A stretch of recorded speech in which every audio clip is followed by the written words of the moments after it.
बोलो अहोई माता की जय। अहोई माता का व्रत कार्तिक के कृष्ण पक्ष की अष्टमी को किया जाता है। जिस दिन की दीपावली होती है उससे ठीक एक सप्ताह पहले उसी दिन को अहोई अष्टमी पड़ती है। व्रत करने वाली स्त्री को इस दिन उपवास रखना चाहिए। सायंकाल के समय दीवार पर अष्ट कोष्टक की अहोई की पुतली रंग भरकर बनाए अथवा बना बनाया चार्ट भी आप लगा सकते हैं। सूर्यास्त के बाद तारे निकलने पर अहोई माता की पूजा प्रारंभ करने से पहले जमीन को अच्छी तरह साफ करें।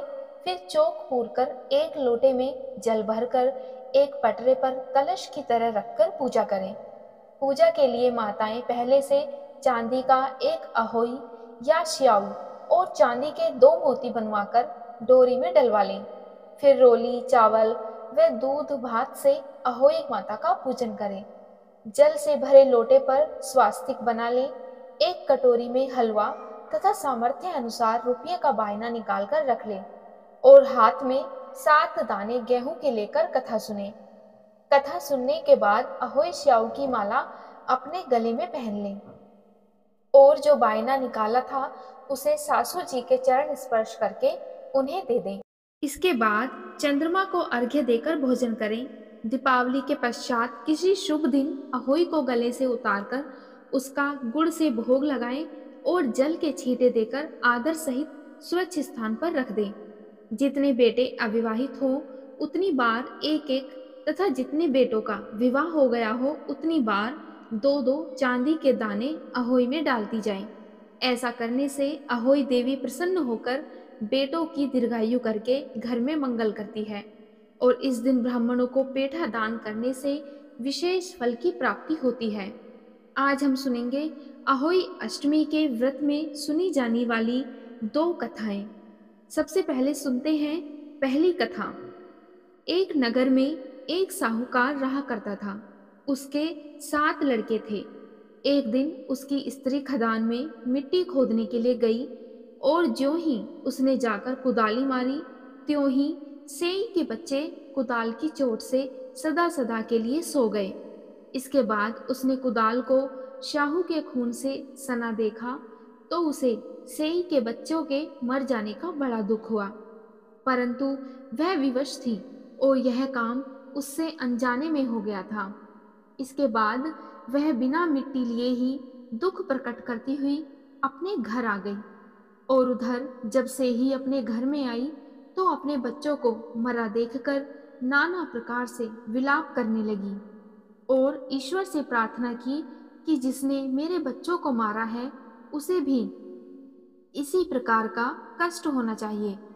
तत्पश्चात सेही के श्राप से सेठानी के 7 लड़के एक ही साल के अंदर समाप्त हो गए। इस प्रकार अपने बच्चों को असमय काल के मुंह में समाये जाने पर सेठ सेठानी इतने दुखी हुए कि उन्होंने किसी तीर्थ स्थान पर जाकर अपने प्राणों को तज देना उचित समझा।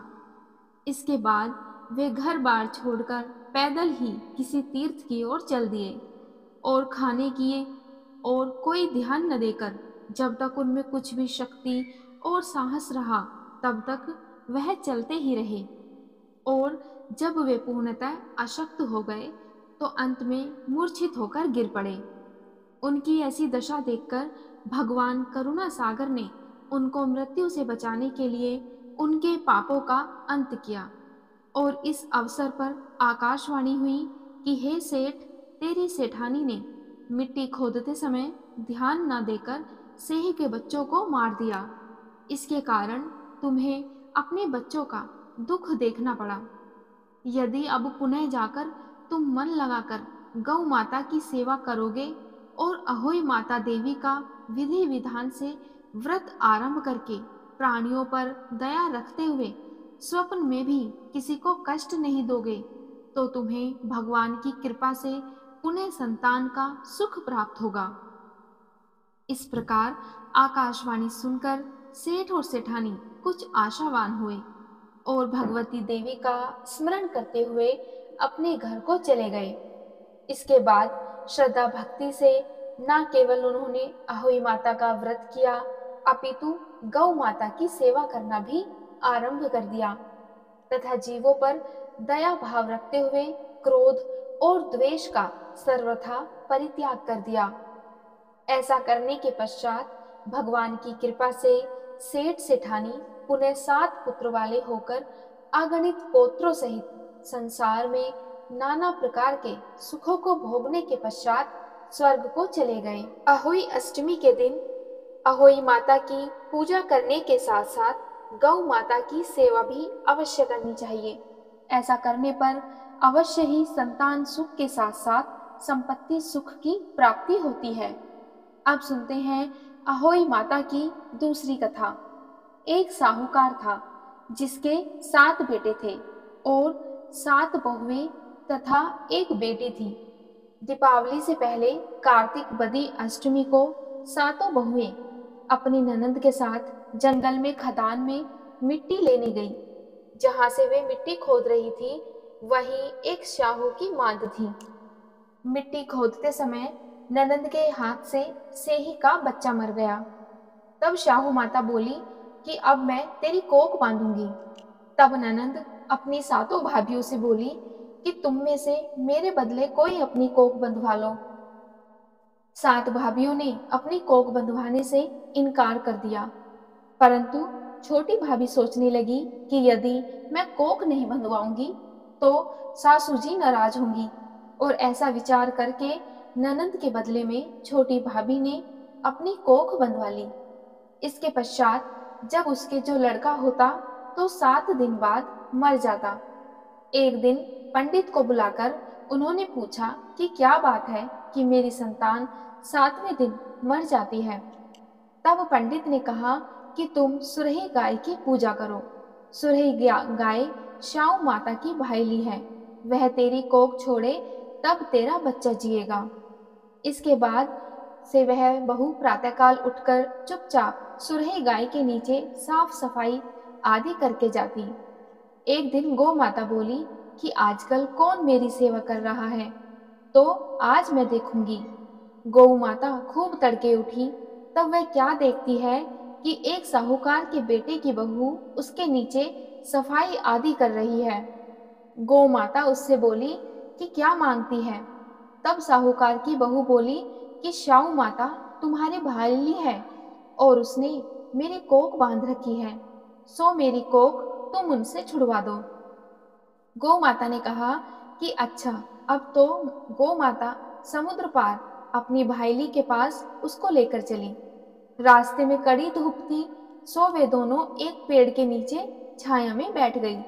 थोड़ी देर में एक वहां पर सांप आया और उसी पेड़ पर गरुड़ पंखनी का एक बच्चा था। सांप उस गरुड़ पंखनी के बच्चे को डसने लगा।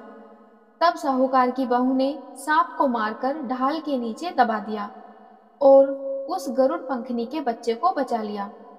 थोड़ी देर में गरुड़ पंखनी वहां आई तो वहां खून पड़ा देखकर साहूकार की बहू के चोंच मारने लगी।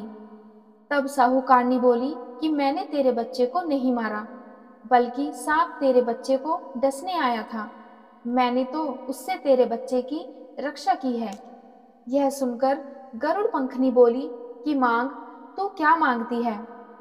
तब वह बोली कि 7 समुद्र पार श्याऊ माता रहती हैं, हमें तू उनके पास पहुंचा दे। तब गरुड़ पंखनी ने दोनों को अपनी पीठ पर बैठाकर श्याऊ माता के पास पहुंचा दिया। श्याऊ माता उन्हें देखकर बोली कि आ बहन, बहुत दिनों में आई, और फिर कहने लगी कि बहन, मेरे सिर में बहुत जुएं पड़ गई हैं। तब सुरही गाय के कहने पर साहूकार की बहू ने सलाई से उनकी जुएं निकाल दी। इस पर श्याऊ माता प्रसन्न होकर बोली कि तूने मेरे सिर में बहुत सलाई डाली है, इसलिए 7 बेटे और बहू होंगी। वह बोली, मेरे तो एक भी बेटा नहीं है, 7 बेटा कहाँ से होंगे। तब श्याऊ माता बोली कि मैंने तुझे वचन दिया, वचन से फिरूं तो मैं धोबी के कुंड पर कंकरी हूं। जब साहूकार की बहू बोली कि मेरी कोख तो तुम्हारे पास बंद पड़ी है, यह सुनकर श्याऊ माता बोली कि तूने तो मुझे बहुत ठग लिया। मैं तेरी कोख खोलती तो नहीं, परंतु अब मुझे खोलनी पड़ेगी। जा, तेरे घर तुझे 7 बेटे और 7 बहुएं मिलेंगी। तू जाकर उजमन करियो, 7 अहोई बनाकर 7 कढ़ाई करियो। जब वह लौटकर अपने घर आई तो देखा कि 7 बेटे और 7 बहुएं बैठी हैं, तो वह देखकर बहुत खुश हो गई। उसने 7 अहोई बनाई, 7 उजमन किए तथा 7 कढ़ाई की। रात्रि के समय जेठानियां आपस में कहने लगी कि जल्दी जल्दी नहाकर पूजा कर लो, कहीं छोटे बच्चों को याद करके रोने ना लगे। थोड़ी देर में उन्होंने अपने बच्चों से कहा कि अपनी चाची के घर जाकर देख आओ कि वह आज अभी तक रोई क्यों नहीं। बच्चों ने जाकर कहा कि चाची तो कुछ मान रही है, खूब उजमन हो रहा है। यह सुनते ही जेठानियां दौड़ी दौड़ी उसके घर आई और जाकर कहने लगी कि तूने अपनी कोख कैसे छुड़ाई। तब वह बोली कि तुमने तो कोख बंधाई नहीं, सो मैंने कोख खुलवा ली है। शाहू माता ने कृपा करके मेरी कोख खोल दी है, और उसी प्रकार हमारी भी खोलियो। कहने वाले तथा सुनने वालों की तथा सब परिवार की कोख खोलियो। ये थी अहोई अष्टमी की दूसरी कथा। अब सुनते हैं अहोई अष्टमी माता की आरती। जय अहोई माता मैया, जय अहोई माता, तुमको निस दिन ध्यावत हरि विष्णु विधाता। ओम जय अहोई माता, ब्रह्माणि रुद्राणि कमला तू ही जगमाता। सूर्य चंद्रमा ध्यावत नारद ऋषि गाथा। ओम जय अहोई माता, माता रूप निरंजन सुख संपत्ति दाता। जो कोई तुमको ध्यावत नित मंगल पाता। ओम जय अहोई माता, तू ही पाताल बसंती, तू ही है शुभ दाता।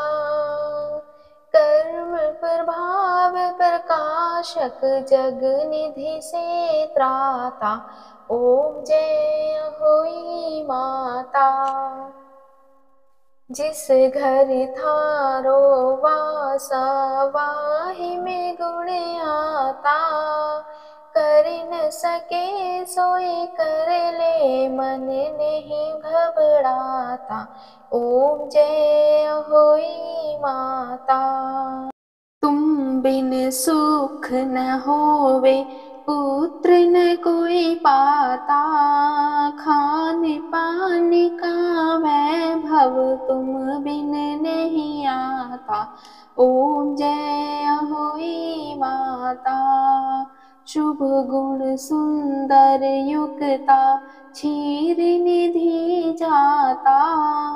रत्न चतुर्दश तो कोई नहीं पाता। ओम जय अहोई माता, श्री अहोई माँ की आरती जो कोई नर गाता। उर उमंग अति उपजे पाप उतर जाता। ओम जय अहोई माता, जय अहोई माता मैया, जय अहोई माता। तुमको निस दिन ध्यावत हरि विष्णु विधाता।